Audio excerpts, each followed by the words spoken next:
Yo, what's up mga brad ug sis? Time out sa mga akro sa kalunasan sa pagbuhat og project kay maglingaw-lingaw sa Mikadiyot.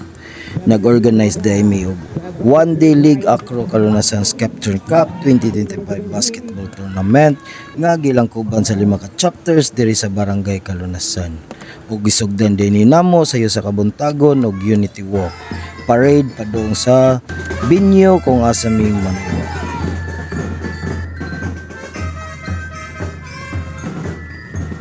Ng Opera Omega Chapter, P Omega Chapter Team A ug B, Eta Lambda Chapter, Lambda Lambda Chapter ug ang Gamma Psi Chapter.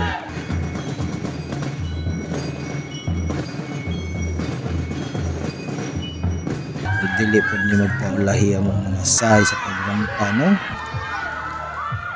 O congrats din si Shini sa P Omega nga nahimong Best in Muse.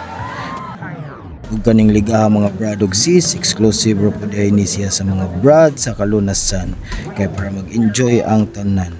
Balaw ga beverage o dili kay kamaw moduwa, okay ra na, ang importante malingaw ang tanan.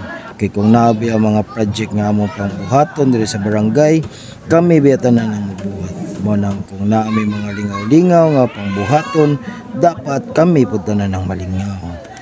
Og sa mga nanghangyo nako nga mga moapil nga dili taga Kalunasan, pasensya lang usab mo mga igsuon ha. Mag-organize lang yata og lain nga liga kana makaapil ang tanan. Anyway, paagi po day ni namo nga mas musulid pa ang akro diri sa Kalunasan pinaagi sa basketball. Magkahiusa kay usa ra man ang atong pangalan, akro ra tatanan, usa ra pod ang atong tuyo ug tumong ang makatabang sa komunidad.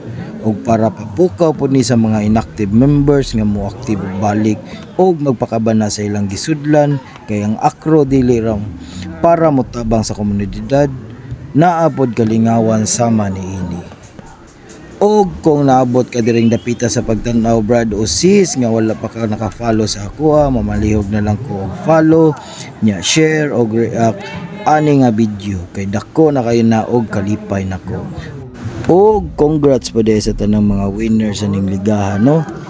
Gamma Psi Chapter nga mao'y na champion, P Omega Team A nga mao'y na second runner up, og Eta Lambda Chapter nga mao'y na third runner up, og ang Opera Omega Chapter nga mao'y fourth runner up, og ang Lambda Lambda Chapter nga mao'y fifth runner up, og ang last nga mao ang P Omega Team B nga may 6th place. Congrats sa tanan mga brad ug sis kay aside sa nalingaw ta na putay madawat nga medal ani, no, individual nga medal, o katong mga wala nakadaog bawi na lang ta next year. Og diri na lang kutob ang atong video mga brad ug sis, takit sa sunod na po na to nga video. Sige bye, sige go.